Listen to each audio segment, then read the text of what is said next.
My dear students, video के आज इस पार्ट में मैं आपको एक्सप्लेन करने जा रही हूँ अबाउट द LM कर्व या LM कर्व का जो इक्विलिब्रियम होता है, मनी मार्केट इक्विलिब्रियम, उसके बारे में बताने जा रही हूँ इस वीडियो में। आपको पहले भी मैंने ये एक्सप्लेन किया हुआ है कि LM curve is result from the Keynesian theory.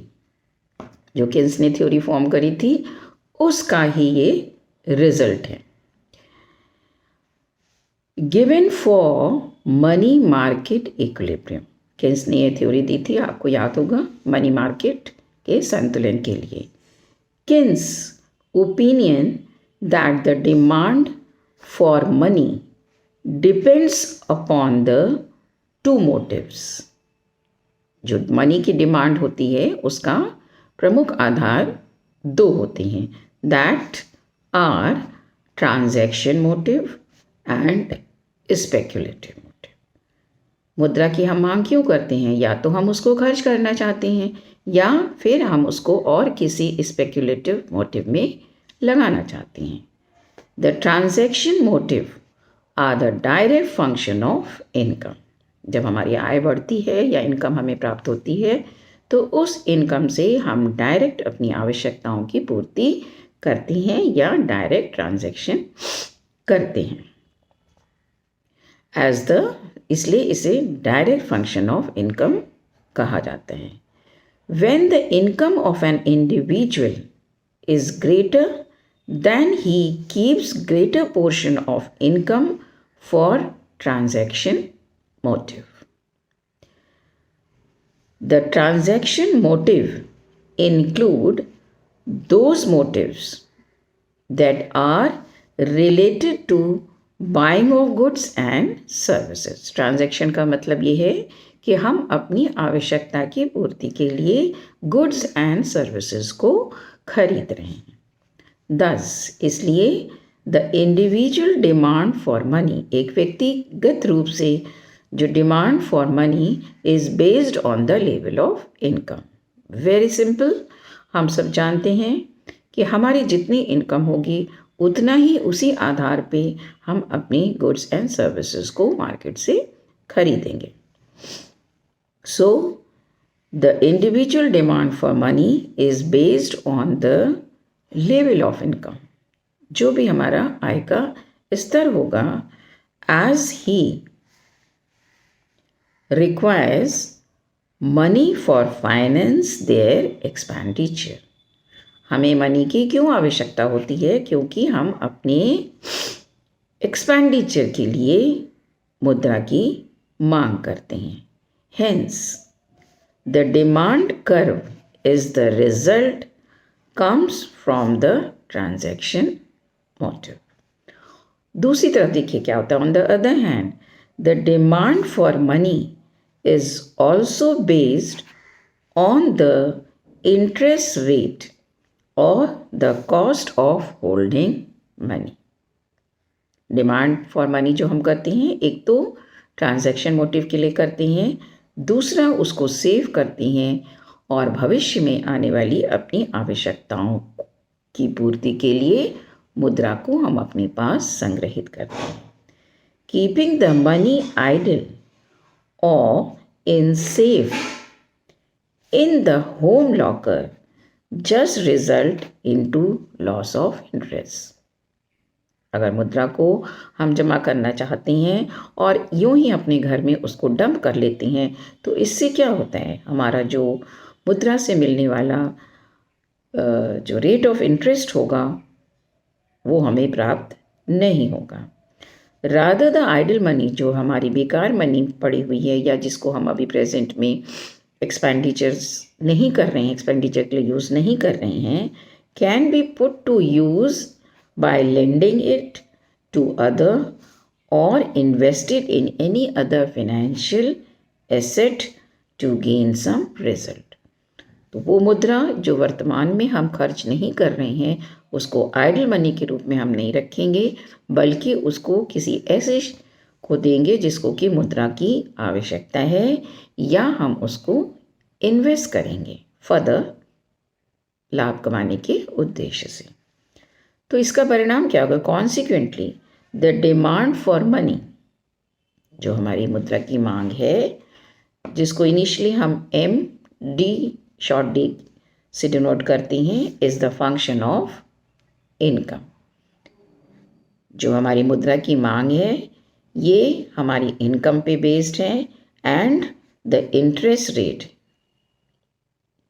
It can be expressed as, मतलब मुद्रा की जो हम मांग करते हैं, डिमांड फॉर मनी, ये हमारी इनकम और ब्याज दर पर आधारित होगी, पर निर्भर करती हैं।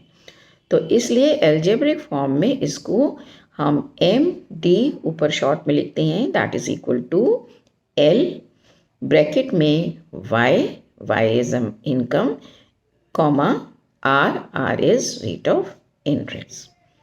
तो ये जो होगा ये इसका एल्जेब्रिक फॉर्मूला मिलेगा डिमांड फॉर मनी का। तो LM कर्व या शेड्यूल या फंक्शन आप कह सकते हैं, can be explain through, graphically भी इसको एक्सप्लेन कर सकते हैं और एल्जेब्रिकली भी इसको एक्सप्लेन किया जाता है। इन द अपकमिंग वीडियो हम इसको आपके साथ एल्जेब्रिकली डिस्कस करेंगे।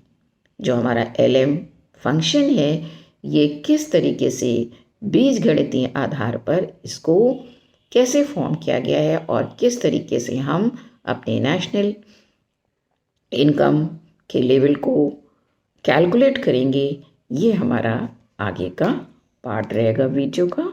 आइए देखते हैं।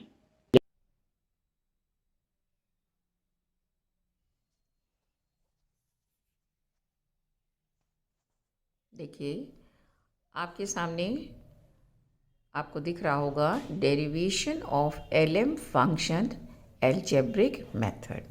किस तरीके से हम LM फंक्शन को एल्जेब्रिकली एक्सप्लेन कर सकते हैं। इसमें देखिए MD is equal to MS, ऊपर बार लगा हुआ है M के ऊपर, where MD is equal to demand for money, MS is money supply which is constant, MD is equal to MT plus MSP। इसमें देखिए MT is equal to money required to meet the transaction demand, मुद्रा की वो मात्रा जो transaction के लिए require करी जाती है। MSP is money required to meet the speculative demand।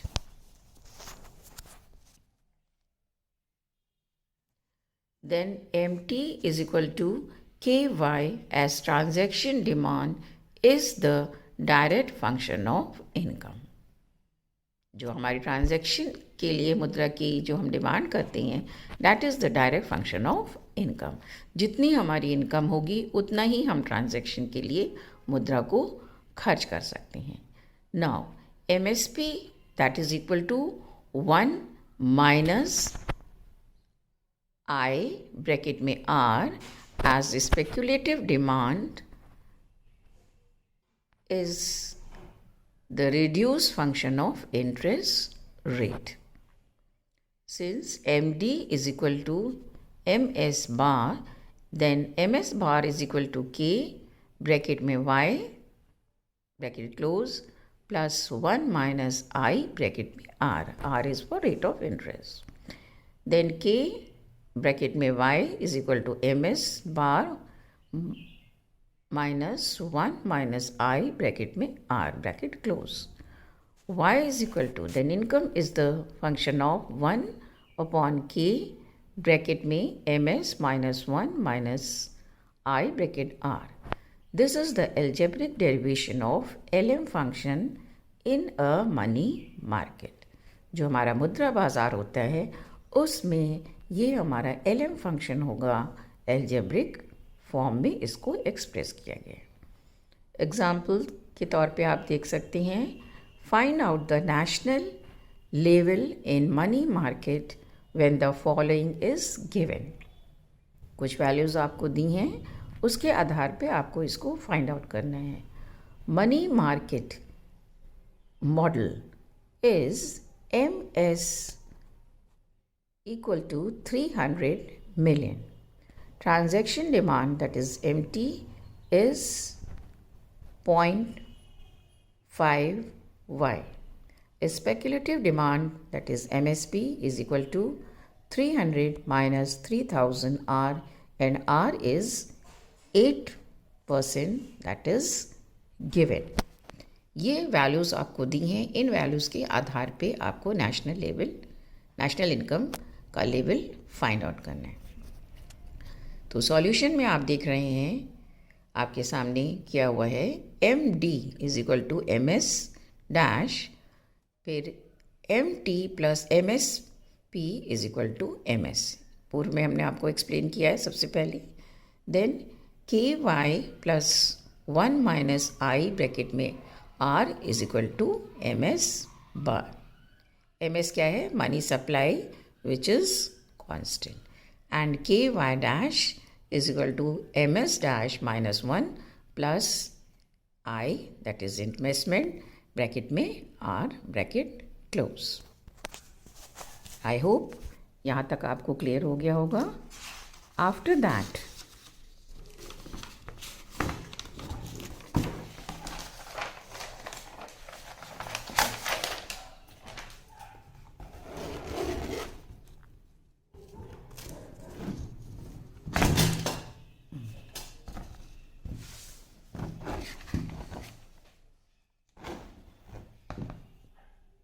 आगे देखेंगे.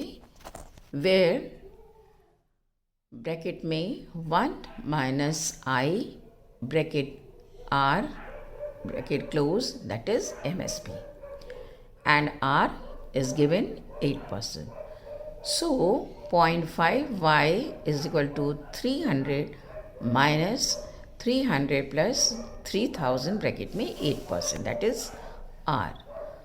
0.5y is equal to 300 minus 300 plus 3000, or 8% means 0.08 bracket close. So 0.5y is equal to, आप जब इक्वेशन सॉल्व करेंगे आपको आंसर मिलेगा 240. Then y is equal to 1/0.5 into 240. Then y is equal to, आप equation solve करिए, 2 bracket में 240 आएगा. y is equal to 480 million, that is national income level.